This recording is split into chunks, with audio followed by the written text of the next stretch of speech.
The material presented includes information and opinions provided by a party or parties not related to Ronald Blue Trust. The opinions expressed may not necessarily represent those of Ronald Blue Trust or its affiliates. They are provided solely for information purposes and are not to be construed as solicitations or offers to buy or sell any products, securities, or services. Ronald Blue Trust and its affiliates accept no liability for loss or damage of any kind arising from the use of this information. Well, welcome to the Splitting Heirs webinar, everyone. My name is Ed McCahill. I'm a senior private wealth advisor in the Seattle office of Ronald Blue Trust. And joining me here today is the founder of Ronald Blue Trust and currently the CEO of the Ron Blue Institute, Mr. Ron Blue. So welcome, Ron. It's good to be with you, Ed. Looking forward to our time. Good. Okay. So for our audience's sake, Ron and I are going to have a conversation about 40 or 45 minutes. And then we're going to put it up for Q&A. So at any time during this webinar, feel free to enter any questions you have into the chat box. And then we will do our best to work through the questions as time goes by. So anyway, so Ron, you are now, you told me yesterday, you're now 80 years old. You've been doing this for a good chunk of your life. What is it about your passion that keeps it burning towards applying biblical wisdom in your personal finances? Well, you know, Ed, I've always believed and taught that retirement was not an option, but rehirement was. There you go. You're hired. And it's been interesting because my mission that I set in 1979 was to help Christians plan and manage their finances so they'd have more to give away. And that turned into Ronald Blue and Company, and then that turned into Kingdom Advisors. And along the way, National Christian Foundation came into being also. And I thought I was done, but then the Ron Blue Institute showed up at God's direction. And so I'm in the process right now of really helping to establish the academic credibility of biblical finance. And we've got professional credibility and we've got theological credibility, but this is allowing us to come out of the university with curriculum for high schools and colleges and churches and ministries and so forth that is a consistent message about God's word when it comes to money and money management. So I'm not done yet. In fact, I'm just getting another start, but I'm feeling really good. Somebody introduced me at a conference recently and they said he's been at this for half a century. And they want you to go for another half century too, Ron. So, yeah. So Ron, you've written 20 books on all aspects of kingdom principles applied to finances. What drove you to write the book Splitting Heirs back in 2004? What was it about that topic, about passing wealth on, that caused you to? Well, I realized that the advice that we were giving to clients was really it was not estate planning, but it was really about wealth transfer. And we started, wealth transfer can begin right now, for example, as opposed to estate planning, which takes effect at death. And so as I realized that what we were bringing to our clients, it was something totally different than what is typical in the financial services world. And so I wrote that book, and actually, as I wrote it, my wife and I went through a lot of the processes that are described in the book as we did our own estate planning. I've got 5 children, 13 grandchildren, 2 great-grandchildren, so the whole idea of estate planning and wealth transfer has been a significant part of my own last adult years in the last probably 15 or 20 years. So it was out of a personal application and out of a need to express something that was different than estate planning, and that was wealth transfer. Wow. Well, the subtitle, I've got a copy of the book right next to me here, and the subtitle is "Giving Your Money and Things to Your Children Without Ruining Their Lives." Okay, I assume that means you've probably seen people ruin their lives, and you've also seen people do it really well. Can you share a story or two of the good and the bad that you've seen from ineffective and effective wealth transfer? Yeah, I think the bad that I've seen a lot of that, and uh, using that first, the the bad is that the third and fourth and fifth generation, if it gets that far, have no connection with the originator or the founder or the one who created the wealth. And so there becomes the risk, and it's almost universal that it's there, is that there's a sense of entitlement that results, as opposed to the reality that this is a gift from God. And so when you have an entitlement mentality, you tend to protect it. And that's really the bad. And I've seen that a lot. And a lot of people, when they come to us for advice, they've already made the mistake. And now they're saying, what do I do? Because my grandkids and my great-grandkids are treating this differently than what I intended. In fact, I got a call one Saturday morning, I'll never forget it, from a man that was the fourth generation of wealth, and he had been made the trustee of a trust that was a $3 million trust that was going to go to his grandkids. This was generation skipping to the ultimate. And under his management, that trust had grown from 3 million to 30 million. And he called me and he said, I'd like to tithe on the increase of that trust, but my kids are furious because they say we're giving away their kids' money. And that was the epitome of it. Their kids had nothing to do with creating that money, nor did the parents of those grandkids have anything to do with creating that money. So it was a gift, but they had a sense of it's ours. So my counsel to him was, what I'd do if I were you? I'd go buy a jet. I said, you're the trustee. You've got the right to do with it whatever you want to do with it. So maybe the worst thing you can do is to pass it on. That was kind of the ultimate, but I've also seen a lot of good. And I've seen good where I'll never forget this in the sense of a story that was good. It was a man from Virginia that became very wealthy through auto dealerships, and he set about building churches in India. And he built 700 churches, founded 700 churches in India with his wealth. And he was being interviewed. He and his daughter were being interviewed, and the question came from the audience to the daughter. Was, what do you think about your dad giving away your inheritance? And she had the classic answer. She said, I've never considered that to be mine. That was Dad's. So there was a parent that had passed on a value that child, and that was exactly the right answer. And I've seen that a lot of times also. So the more you have, the more difficult it becomes, and the more likely there are to be problems down the road. But there can also be great benefit if you've got the right. I was on the McClellan Foundation board for 30 some years, and that was fifth generation wealth that was all being given away. And so, yeah, all of it. And that was in the fifth generation. And what they had done is set up a board of trustees that was made up of half family and half outsiders. And so it worked. So anyway, I could go with story, Ed, but you may have other questions. Well, I have a few more questions for sure, but those are really compelling stories because I had a question for you and you were starting to answer it already, which is the man with the auto dealerships and the churches, which is, what were some of the classic behaviors of good stewards? Well, good stewards, I've always said that there are three questions that you have to answer. Number one, who owns it? Number two, how much is enough? And the third is, for those of wealth, who is the next steward? Are they identified and prepared? Because you're passing along God's gift to you, and you're a steward of that.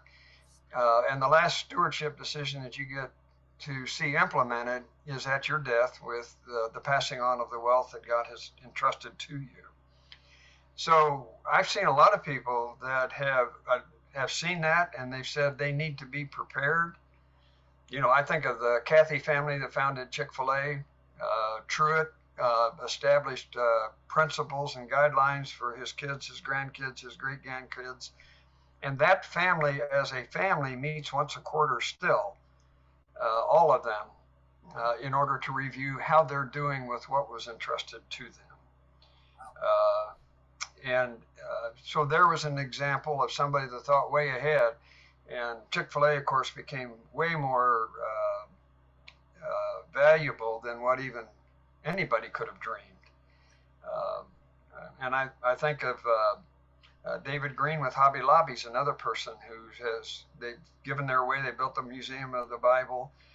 They've given millions and millions and millions of dollars to academia. And they've included the kids in all of that planning and the grandkids. So there's a lot of good examples also. Yeah. R.G. Letourneau is another one. He said, I'd rather leave my kids to the world than my money to my kids. He did a pretty good job of giving it away, didn't he? He did. He gave it all away. I remember his famous line, I shoveled it out, God shoveled it back, God had a bigger shovel. So just a really highly quotable line. So, well, shifting a little bit, Ron. So in the book, I'm going to read a little piece here. You said these are 5 straightforward realities from a straightforward guy. 1, we will all die. 2, we will take nothing with us. 3, we will probably die at a time other than when we would like. 4, somebody else will get our stuff. And 5, we can decide only before we die who gets our stuff after we die. Well, first of all, I want to give you a pat on the back for your encouraging tone there. We're going to die. It could get messy. So we can get ahead of the curve. And that's really kind of the point right here, the wealth transfer decision, making it before we die so the court doesn't get it later. So just talk about those things that, we many people have estate plans and many, many, many people don't have estate plans. Why do we either avoid it or procrastinate, even though we know the reality is that we're all going to eventually die? Well, I think confusion is one thing. I don't know who to believe. And I hear about, I should do this, I should do that. As a private foundation, should I put it into a charitable foundation? What happens to the ministries that I leave this money to? And they go south, if you will, from what I believe. So there's a lot of reasons that there's postponement of that. I think also, Ed, I've lived to the point now where I've got 8 grandkids that are out of college. So I have seen my kids raise their kids. And now I'm seeing my grandkids in terms of how they're making decisions in life. And what it says is that the idea of wealth transfer should be an ongoing process. So what the decisions that I make today relative to wealth transfer in my own life is way different than it was 20 years ago or 30 years ago or 10 years ago or even 5 years ago. Because I don't know the dynamics of the marriage of the kids. I don't know the dynamics of the grandkids.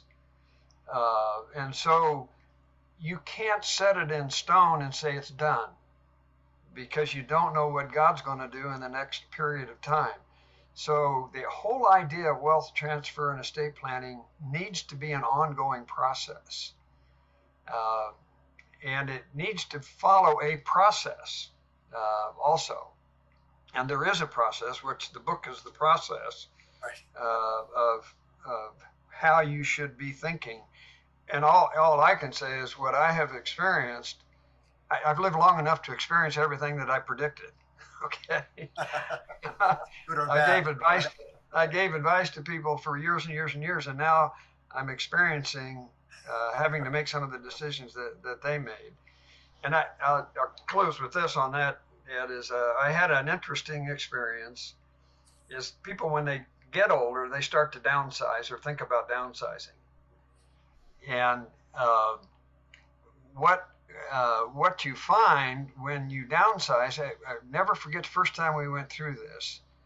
We had a basement, we had an attic, and we had a garage, and we had a 4 or 5 bedroom home. And we were moving into something much, much smaller that did not have a basement or a garage. And so we had to go through the house and get rid of everything that the kids didn't want. And frankly, they didn't want hardly anything. So I remember walking out into my garage, seeing, because we were piling all the stuff in the garage that was going to go to Goodwill. And I looked at it, and there was a lot of stuff. And I said, here I have, I've lived my life, and here I feel like I am looking at the disposition of my life, if you will. And it was all stuff, and it had no meaning to anybody, including us. We were giving it away. Maybe not Goodwill either. Yeah, and we've gone through downsizing now 3 times because you tend to accumulate over time, and you find out what's important and what's not important. And you find out that your kids really don't want your stuff for the most part. They do in certain forms, but maybe not the stuff that's in the garage or the attic. So they do. Maybe it's the china, or maybe it's the pictures, or maybe it's some type of mementos of some sort. Yeah. Well, one of my good friends often says, he says, when you fail to plan, you plan to fail. And we know that when a person passes on, there are 3 choices for where the wealth goes. It's to your heirs, to charity, or to the government. And so the big point behind planning, obviously, is to minimize the taxes. Not everyone hates paying some estate taxes, but everybody hates paying a vast majority of it in taxes. So Ron, as we look at this, you probably have seen instances where people failed to plan and ended up with the government taking a huge bite. Do you have any kind of a story around that? I'm going to ask you for the bad one, and then I'm going to ask you for a good one. But so where people had wealth, and you watched it be destroyed just by poor estate planning. Yeah, I've got one that was a good friend of mine. He was a billionaire, and he had homes in Bahamas, in Naples, Florida, in Atlanta, in Tennessee, and perhaps other places too. He had 2 jets. He had founded, if I told you the name of the company that he founded, everybody would know it. It was worldwide. And they had no children. He and his wife had no children, and he was adamant about not paying any taxes. So he tried to build everything around not paying any taxes. And the only way that you can do that over time is to maximize your debt. And you have the interest deduction if it's business type debt. But what happened was he developed dementia, and he sold some property that he was personally guaranteed on, and the lender came after him. Well, then the IRS got involved, and he died literally with nothing. His wife had maybe $25 in a checking account, and that's how he died. Because the government took everything and had a $6 million lien against his wife because she had signed the tax returns. Mm-hmm. So he went from a billionaire to his wife having literally nothing. Wow. And we had to help her buy gas and food. They were friends of ours. Mm-hmm. And that was somebody who was very successful from a business standpoint, world class from a business standpoint, but did not plan and ended up tragically with literally nothing. So that's the extreme, but I've seen it happen in reality. That's a pretty extreme example. Well, you mentioned the Cathy family doing, the multi-generational planning, the Green family the same way. How about, regular, normal wealth people? Have you ever seen normal millionaires? Yeah, normal, just mere millionaires, Ron. But people who have let's go the other way. People who have effectively preserved, a reasonable size nest egg. Sure. That and maybe some of the ways that they've done that. So it's passed down without ruining the next generations or the generation after, work ethic and things like that, but also not paying a lot in taxes. Yeah, I can think of an example. I had a client who heard me speak at a professional athletes conference, and my pitch was, if you want to give more money away, I can help you give money away. That was my mission in life. And so my value proposition was, I can help you give more money away. And so they asked me to come visit. He was president of a grocery chain, and they said, can we maximize our giving? Well, this was back in 1987. I remember that because the night I visited with them was the same night that Indiana played Syracuse for the National Basketball Championship, and I went to Indiana. And so I remember that day and date. But when I first visited with them, this was before GPS, so I had some directions from them as to how to get to their place. Well, it turned out it was a trailer court where they lived. Now, it was nice. It was very, very nice, well done. And I stayed with them in their trailer that night and got all their information, developed a plan, and showed them that they could give away $1 million if they wanted to. And they began that process. I got a call just about 2 or 3 years ago from the client manager at RBT that handled their account after I left. And he said, Francis wanted me to pass on a message to you, and that is that when you came to visit us, we didn't think we could give away $1 million. That was beyond our comprehension. But over the years, we've given away several $1 million. And she said, it's been the most enjoyable time of our life to be able to give that money away. And when I think of the ideal situation, it's not the fact that they lived in a trailer court. It was the fact that that they had a lifestyle that they were content with. So they never fell into funding their lifestyle relative to their income. It's not wrong to live in something expensive. And I got another story of somebody who lived in $1 million home who had the same experience of giving away millions and millions of dollars and leading hundreds of people to Christ. So, but when I think of these two families, one in a $1 million home, one in a trailer court, what I think of is people who were content. And because they were content, they were extraordinarily generous. And they lived their life and gave away millions of dollars, saw hundreds of people come to Christ. And it was because of their heart. It wasn't a matter of where they lived that made that happen. So generosity is always symptomatic of transformation of the heart. A lot of people can give away a lot of money, but they're not necessarily transformed. Yeah.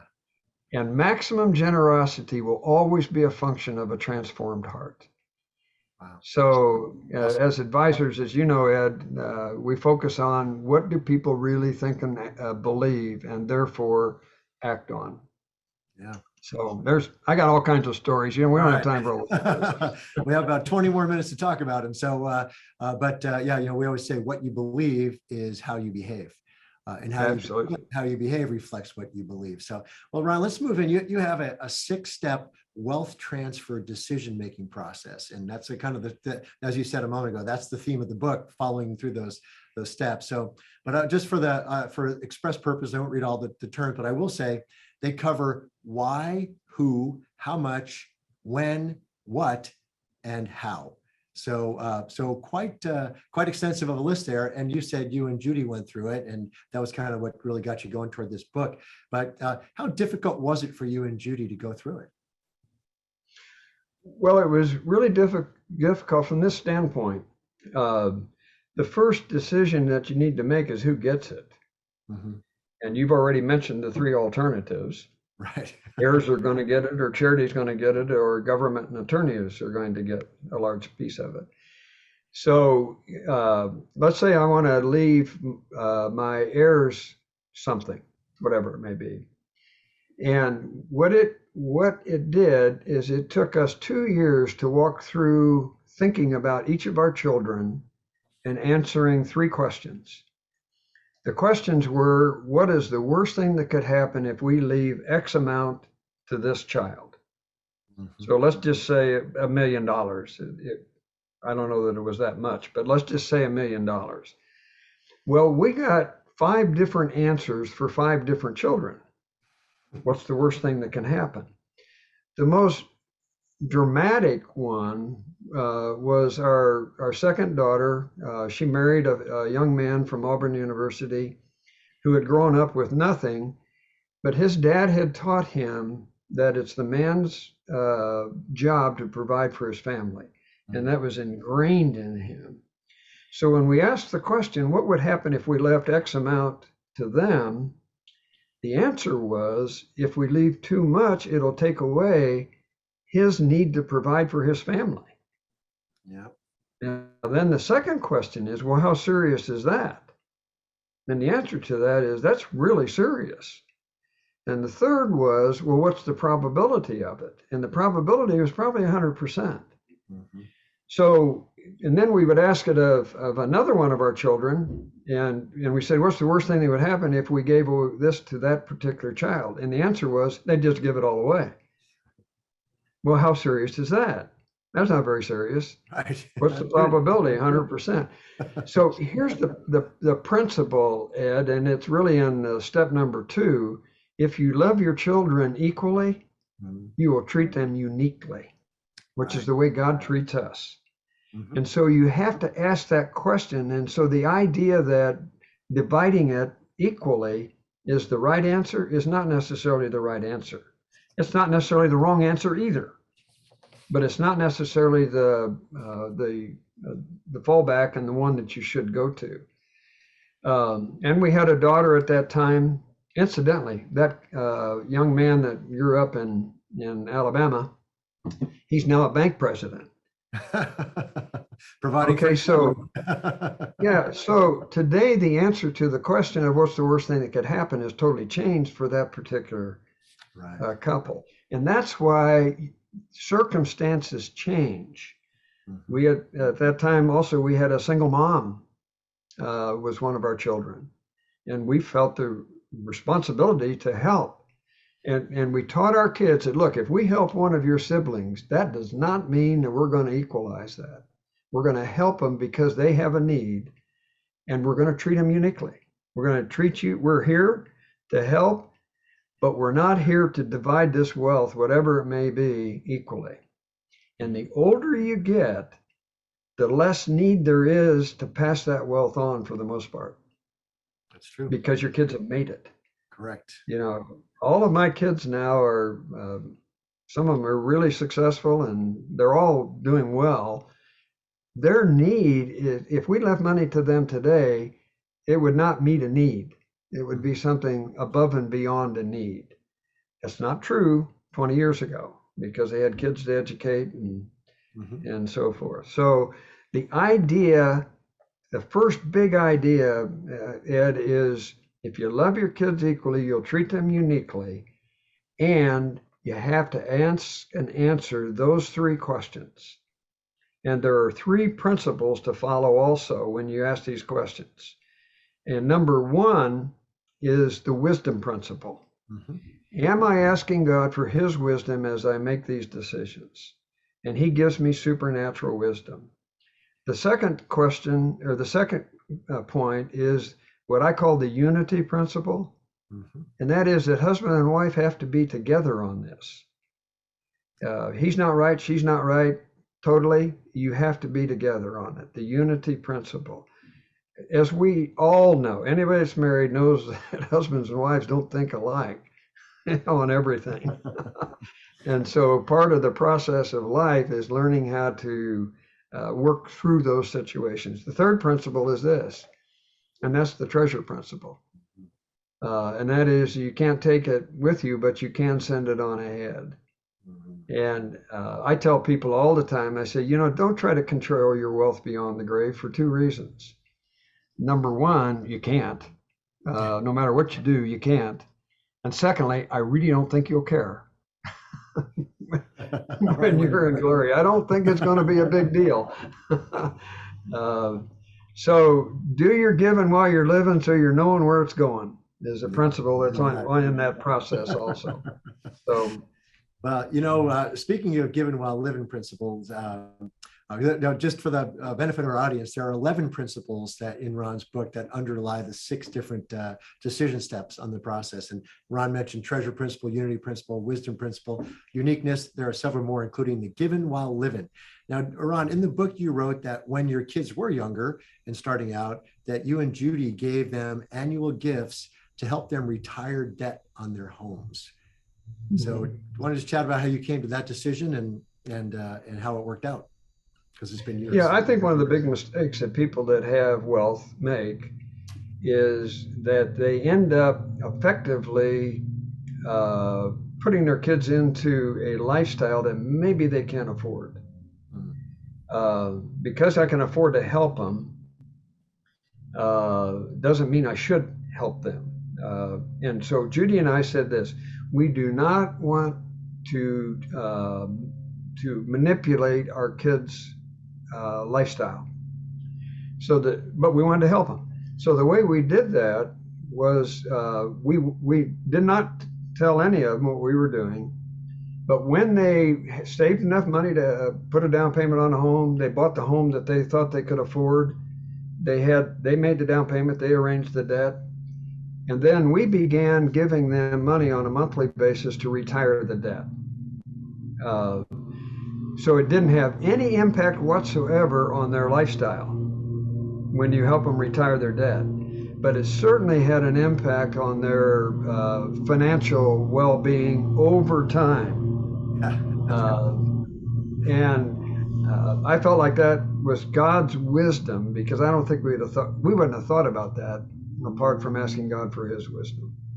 Yeah, that's a great way. You know, we sometimes counsel our clients that you can pay your tuition for your grandkids directly to the school, and there's no limit on that as long as you pay it directly to the school, or pay medical bills. We've had that a number of times as well.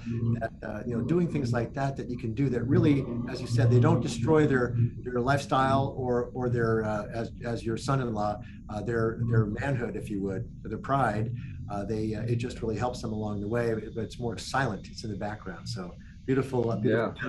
Now, Ron, again, a little shift here. So in the book, you asked a great question that I'd only seen once previous when I read the book. I recently reread it, but it said, do you know the maiden name of your maternal great-grandmother? who could potentially have provided wealth that came down through generations for somebody that they never even heard of, and that you've never heard of. So just chat about that for a moment, if you would. Well, to put it into perspective, I've got great-grandsons now. And I don't know how long I'll live and see how far they go. But their children would be our great grandchildren. Mm-hmm. Yeah, they're great. Let's see, no, the kids. Yeah, it's the kids, grandkids, kids that were their great grandparents. Mm-hmm. And that proves the point when you ask that question, because almost nobody knows the answer to it. Right. I had to ask my dad almost on his deathbed the answer to that question, because I had no idea. I didn't know these people. So I had no idea where they come from. I didn't know who they were. I didn't know their maiden name. Mm-hmm. Of my maternal grandmother,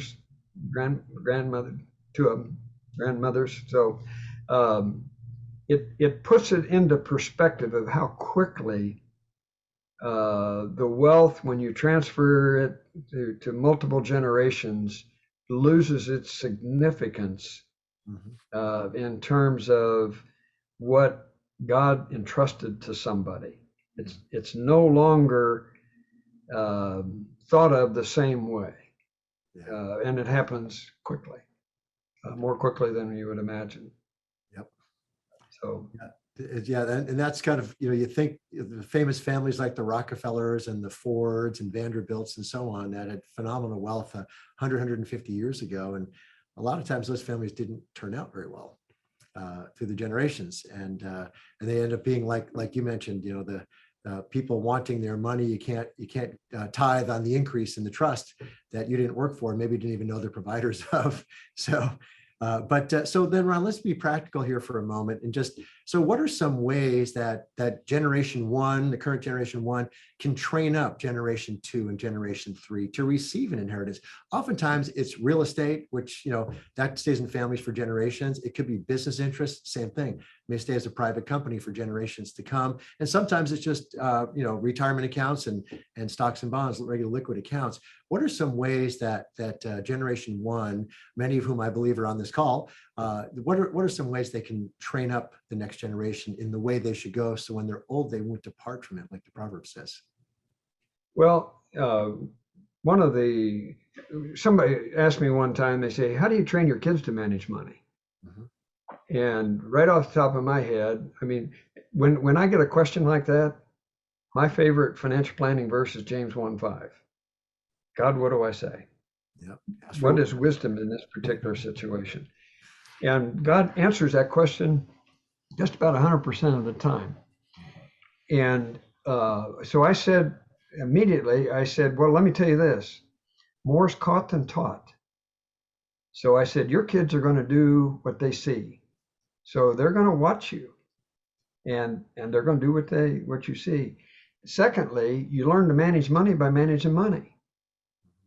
And the biggest mistake that parents make right now is they don't allow their kids to manage money. And effectively, they probably manage credit cards, and the kids may not even be responsible for managing the credit cards. So you've got to figure out how to teach your children that there's a limit to it, that there's not an unlimited supply of money, no matter how much money you've got. And so secondly, and they're going to watch you, and they're going to follow your values to some extent. And the person that asked me that question happened to be from the same church I was going to, and I was greeting the next Sunday in church, and he came. And he said, after you said that, I realized that because I do online giving, my kids have never seen me give. They've never been a part of the giving decision. They've never seen me give. And I think that's one of the big issues today is that the kids are not brought into some of the decisions that are made, such as giving. We did a lot of giving around the kitchen table, where a need would come up, and many times we would ask the kids, do you know anybody in your school that has a need? And I remember one time that one of the kids said, this friend of mine doesn't have a winter coat. And God impressed me to give away my favorite ski jacket. I remember the struggle that I had in my head, but it was pretty clear that that's what God wanted me to do. So I gave the ski jacket to the child who gave it to the person in school. So, and it wasn't to do, it was a conviction that I had. It was not trying to manipulate or manage the situation. And I think that's a big thing. We're not trying to manipulate, we're trying to educate and to mentor and train our children. Mm-hmm. And training is different than teaching. I can teach, but training is where I'm involved in the process, probably for a long time, and I'm helping through the mistakes and so forth. This idea of kids making their decisions, and I was meeting with a person yesterday who has a very responsible job, and he was telling me that he was having a discussion with his son, who is 26, about buying or leasing a car. And this guy was telling me all the advantages to leasing a car. Well, I had written a book 35 years ago that's still in print, Master Your Money, and there's a chapter in there on buying a car. And I proved mathematically that leasing will never, ever be the most economical way to go. Mm-hmm. You'll most likely make a mistake when you lease because you lease more than what you can really afford or should afford. His son had come to that conclusion that it was better to pay cash for a car than lease, and he was trying to argue him out of that point. And so I gave him I happen to have a copy of my book, and I said, well, there's a chapter in this book on that. But your son's right. Take a look. Well, we got a few more minutes, Ron, a couple more. Thank you for all that stuff, by the way.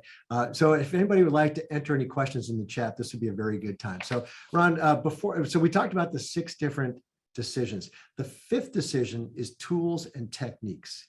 Okay, you said the hardest part was the first part, like who and how much and so on. So, so why are tools and techniques so much later in the process? Because you've got a lot of important questions to answer before you use the tools and techniques. Mm-hmm. And if you start with the tools and the techniques, it's like the tail wagging the dog. Mm-hmm. You need to answer the important questions, and then the tools and techniques help you implement those answers. But when you start with the tools and techniques, you really get off track right away, because it almost always comes down to tax minimization somehow. Mm-hmm. And that may be significant, yes, but it's not where you should start. You should start with those important questions of what's the worst thing that can happen? How serious is it? Am I treating my children equally or uniquely? And if I pass on the family business, how am I going to do that? That's a big deal always, mm-hmm. before you get down to the tools and techniques. So my counsel is to not do that don't use the tools and techniques until you've answered the questions. The problem is that the legal profession is trained to minimize taxes, and they do a good job of that. But that may not be the right answer. Mm-hmm. And for example, if I give away a lot of wealth before a death, I've already minimized the taxes because I've gotten the current deduction and I've taken it out of my estate, so I've avoided the estate tax also.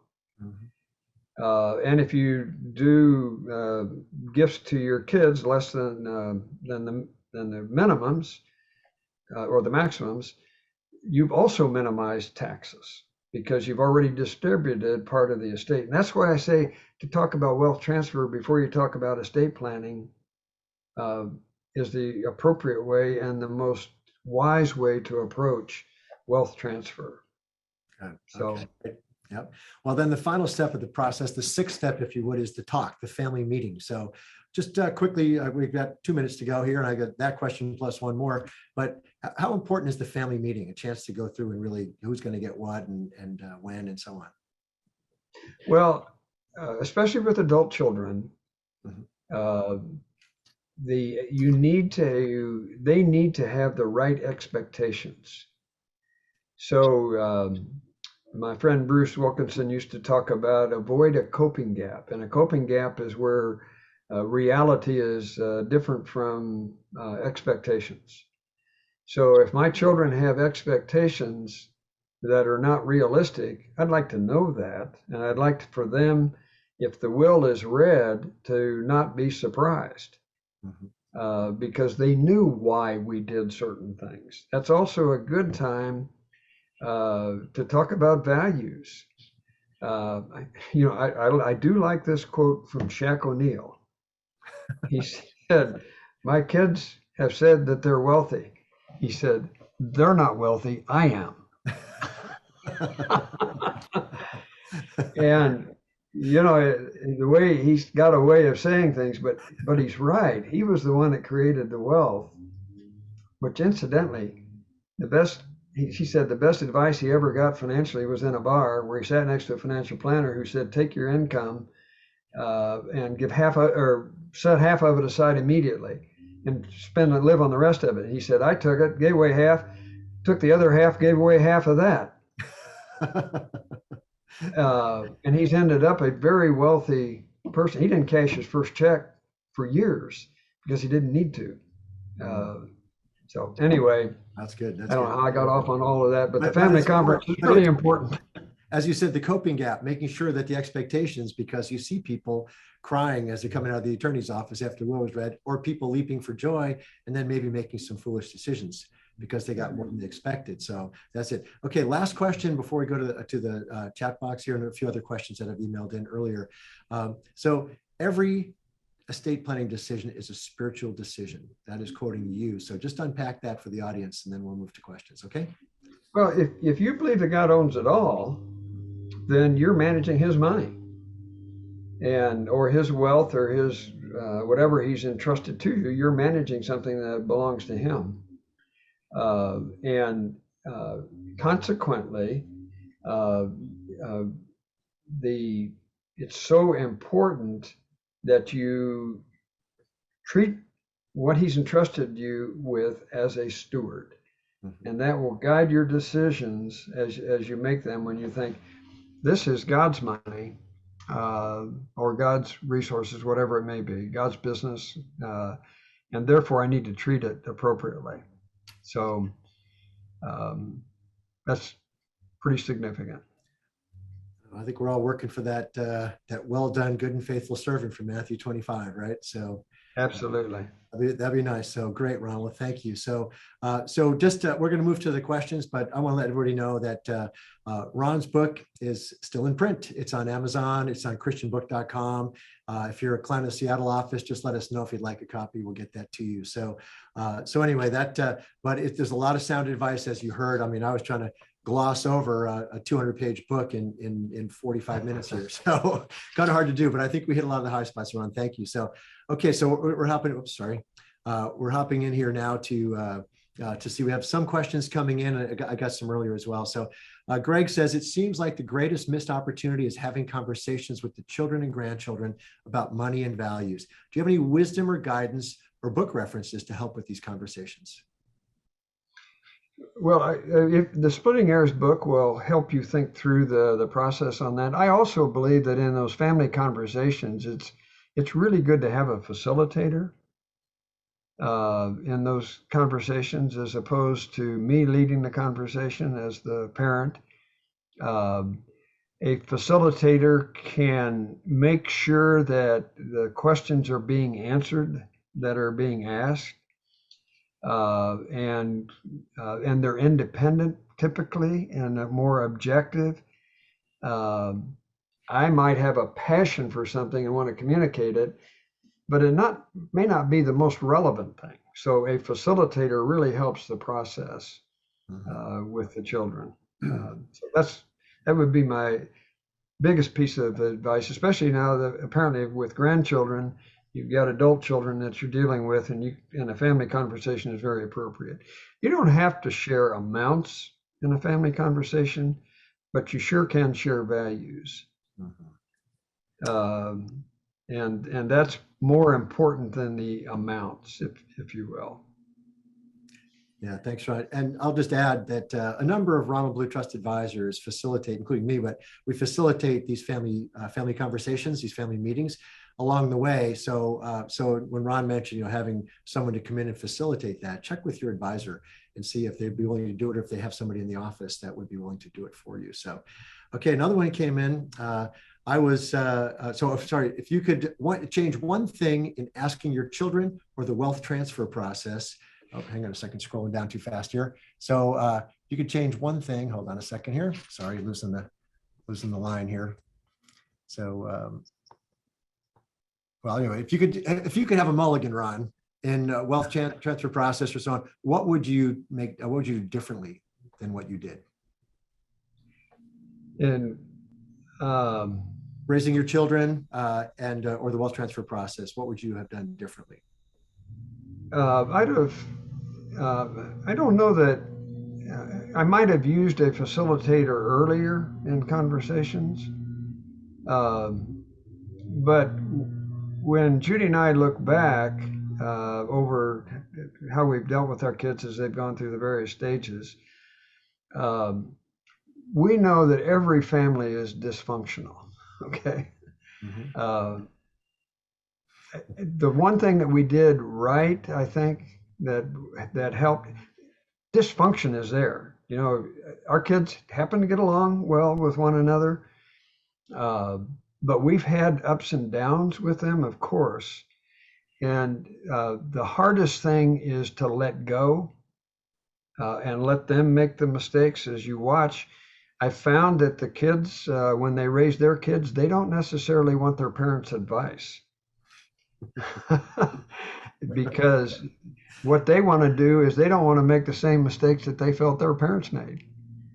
And so the pendulum seems to go like this. So much for patting yourself on the back, right? Yeah. So I guess I won't treat it as a mistakes, but I would say be prepared for having your expectations not met. Okay. Because your kids are going to think independently. And now they brought somebody else into the decision, also the spouse. And that changes everything. A lot of moving. Well, that actually ties us right to the next question that came in. I was widowed less than 6 months ago. Since then, my oldest son, at the behest of his wife, has estranged from me. How do I move forward in terms of changes to my estate? So now the oldest son is estranged. The oldest son, yeah, the oldest son's wife, daughter-in-law, has estranged and then lured him away. Well, first of all, I think remember that it's a stewardship decision that you're making on transferring the wealth. Mm-hmm. So to disinherit is not wrong when you're passing on God's resources. It's not as long as it's not vindictive. But it's that this person now is no longer walking the path that I think God would have his resources used wisely in. So that would be, if that's the case, then changing the estate and not including the child that's gone another way would be appropriate. I mean, that's a tough situation and a sad situation, but it's not unusual either. And it's what I said when I remember what Chuck Swindoll said one time. He said, you know, giving your daughter away in marriage is like turning a Stradivarius over to Godzilla.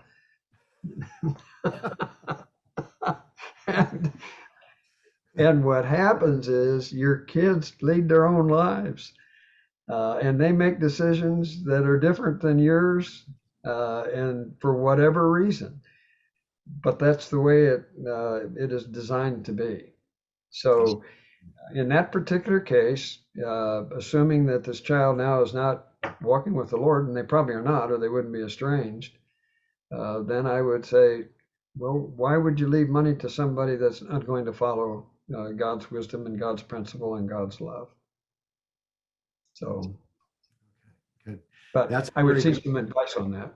I'd be keep praying for them too, that their hearts will change toward you and also toward the Lord, if that's the case. So, thank you for all these questions. There's still a few more here. So if I'm looking to serve as a facilitator role, is there a specific training you can suggest, Ron?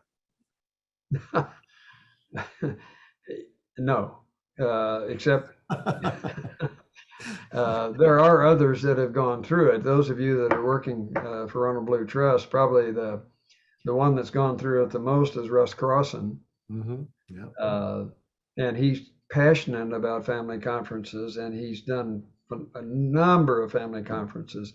So I would come back to the firm, and he would be willing to talk to people that don't work for the firm also. So I don't know of a training program, but I do know of a person. And I know he's not alone. He probably could make some other recommendations. I just have been away from it long enough that I don't know everybody that's there anymore. Well, I think though, when facilitation skills are applicable to any circumstance, you don't necessarily need the technical side of financial, because you're really talking more about values and principles and philosophies. So I'll throw in, a good place to start is to read Splitting Heirs. because you get a sense of what the big points are, the family values and the philosophies and so on. That alone, I think, will get you started going in the right direction. And then, check with your Ronald Blue advisor and see if they have some other resources. That there are a lot of good resources that we have as a firm. So not directed facilitator, but understanding circumstances and values are critical for that. So, okay, another question is in here. So our rebellious young adult son has made a good decision to go back and finish his degree. He and his wife have good jobs, but manage money poorly. If he asks, should we help him pay for college tuition as he gets started? Well, I think they're saying there's two things in there. One is they've said he's made bad choices, but they're saying he's in college, which is probably a good choice. So I can help him with the good choice, but I probably, this is not knowing all the circumstances, Ed, so this may not be the right answer. But I would say to sit down with the couple and say, let's talk about managing money, not because we want to control your money, but we want you to end up in the right place. And that's where something like this 4-H tool that you use all the time could really come in handy and say, look, here's an approach to thinking about money and managing money. And the key principle, after God owns it all, is to live within your income. And if you're not living within your income, you're never going to get ahead. There's no way. And you can never borrow your way into prosperity. So have a session of talking to them about managing money, not to control them, but to help them learn. Or maybe even better yet, Ed, would be this: if they're clients of the firm, have arrange for them to sit down with the client manager and have the client manager talk to them about managing money. That takes all of the emotions of the relationship out of it, and it's strictly the managing the money. And I would have clear expectations if I'm going to help fund the college education, clear expectations of what I'm doing. Is it going to be repaid? If yes or no, how, when? Have specifics, if you will. So, and it's not wrong, and it can be a really good thing to help somebody with college education. It's pretty expensive today. Boy, is it ever. So, okay, thanks, Ron. So last question we have here. I'm a 61-year-old widow who has 3 adult children and 3 grandchildren. 2 of the 3 live on the ranch they are to eventually inherit. 1 has moved away with family and may or may not return.